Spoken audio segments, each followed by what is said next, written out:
Well, I'm on my way home. Woke up at 4:50 today, had a shower, got on the road, got to the Meadows in time to take care of some licensing stuff and warm up Sebastian Yu. Come off the track, Tim was there, and I said, geez, has he had a good week? He said, well, Anthony's only been here 4 days. He said, he seemed fine to me, he jogged quiet, he's been eating good, he looks good. I said, okay, he just seems a little lethargic, a little stiff.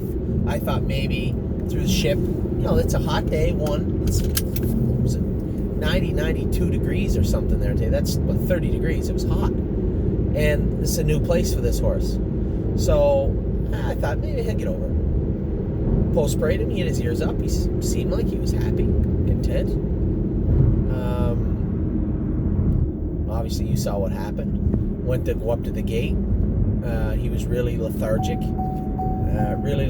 and out of sorts, and just didn't feel comfortable.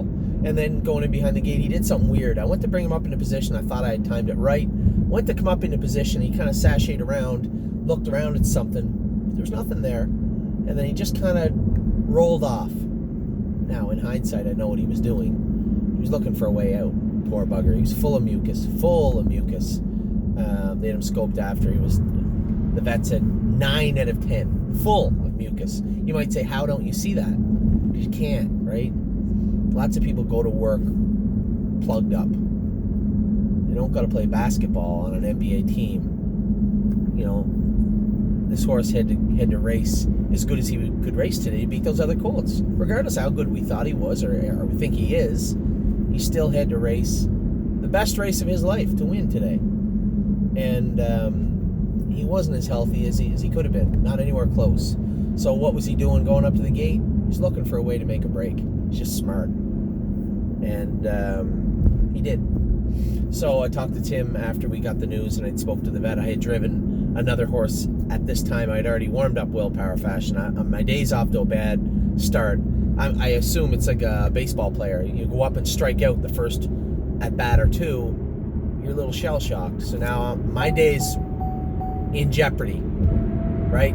My ace in the hole, my lock, just run all over the track. And I wasn't very happy about it. So I raced John Boutonchain's horse, kept him trotting. He was rough, but raced well. I kept him trotting best I could. Got some money. Finished third. Now I got a break in a third. We got willpower fashion. Libero Hanover, looked like he was going to be 1-2. Pretty sure of that. So race Libero Hanover. I race John Boutonchain's horse, finished third. I go out with willpower fashion. My God, he's a nice horse to drive. Just put his nose in the gate like a 5-year-old pacer. Just let him rock out of there as tight as he can lay his legs. You don't have to steady him or baby him. Just let him rock. I let him go out of there. The favorite looked like he was probably better than us. He already had a 1:58 at Mohawk. He's 2 weeks ahead of us, at least. So I let him go out of there. I stretched Pallone's horse out pretty good, 28 apiece. Stretched me out a bit, but stretched him too. I wasn't going to give it to him. He was going to have to earn it. We aren't racing programs, we're racing horses. So he clears the front, and he is the best. 56-4, a stakes record for the Stallion Series at the Meadows. Stakes record. Nice horse. Willpower fashion raced his guts out. Trotted him like 57-2. He had maybe 57-1. Just a great mile from this horse. Who would have thought willpower fashion would trot 57 his first lifetime start? Certainly not me. You'd ask me last week. 58-3, 58-4, 59. Be enough to get, maybe to the winner's circle. Maybe it was enough to get to the winner's circle in the 7th. But went out and raced Libero Hanover. Stole it, right? I had one horse on paper to beat. The 7-horse run, I think, leaving. I looked over. He was nowhere to be found. Aaron's going out of there. I want him in behind me. I was planning. I wouldn't have, if he had kept going, I would have let him go. I really had no problem racing Libero from out of the 2-hole. But when you're talking about a 2-horse race with a bunch of pawns moving around in the field, again, is how it looked on the program. I'm going to be a little careful. I just have to worry about Aaron. Stuff Aaron in behind me. Immediately slam the brakes on. 29 in a piece, and we were crawling over to the half in 1 minute and 4/5. It's over. half flashes up, 1 minute and 4/5. Not only is it over at that point, Aaron's horse, the only horse that had a shot at beating me, just made a break. It's over. So I just let him trot down the back stretch, and I can hear, it's a race. It's still a race. I might say it's over, but you can get beat. I can hear everybody in behind me chirping and hollering and roaring at their horses. I take a look over my shoulder. There's nothing there. He's a winner. Halfway around the last turn, now it's just, tidy up your room. We come out of the last turn. I kick the earplugs and roar at him because I want him to finish up too. He's got 3 lines of 30 seconds on his card. I wanted 28 apiece. I got 29 and 1, but strong going through the wire. Very, very strong, that colt tonight, this afternoon, and looked great doing it. So how's the scoreboard look? A devastating break, very explainable.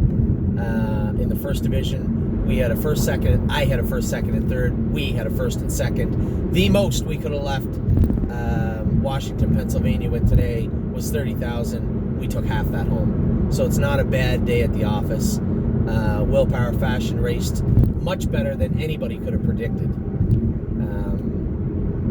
Libero Hanover did exactly what he was supposed to. Yeah, I helped him a little bit. There was a little bit of highway robbery there, but hey, man, if somebody's going to give us money, I'm going to take it. And that's how it is. Found $20 on the ground, so that's great. It's play it by numbers at that point. Make front, slam the brakes on to a point where they just can't beat you, and then step on them. And that's what we did. So Libero Hanover was good, exactly what he was supposed to do, and looked like a professional doing it. Willpower Fashion showed some speed that even I didn't know he had.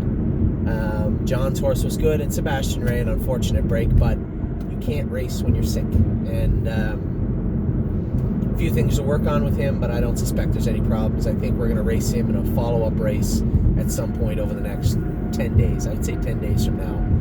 We'll hopefully get him in to go. So that's it for today. I'm an hour and 31 minutes away from home. I'm going to get home around 10:15, have a good night's sleep, get up. I have to get my fingerprints taken because they couldn't help me out in Pennsylvania today. I need them taken for Indiana quickly for myself. I didn't need them last year, but I do this year. And the Pennsylvania FBI cards would work, except they all have Pennsylvania numbers on them. So I'm going to go to Cambridge tomorrow. 20 minutes from my house, there's a place that does fingerprints. I'm going to overnight them. I'm going to overnight them over to Indiana and get that out of the way. Tomorrow I'm racing at Yonkers Raceway. Oh, the Buffalo Bisons are playing. This is the farm team of, everybody knows where I'm at now. I'm going through downtown Buffalo, and the Toronto Blue Jays affiliate is playing. I always wanted to go in there and watch that place. It's such a beautiful place to watch baseball. If my schedule wasn't what it was, I would be going in there right now. Tomorrow I got to get up, get my fingerprints taken, go to the farm and look at the horses, the 3 that came back, the 2 that we purchased. Totally Tactor and Paul's horse, Elysium Lindy, are going to be at the farm. I got to go to the qualifiers. I want to watch Nancy Allison go. James knows her. James can go with her. He schooled her in 59 the other day. I fully expect that she'll qualify.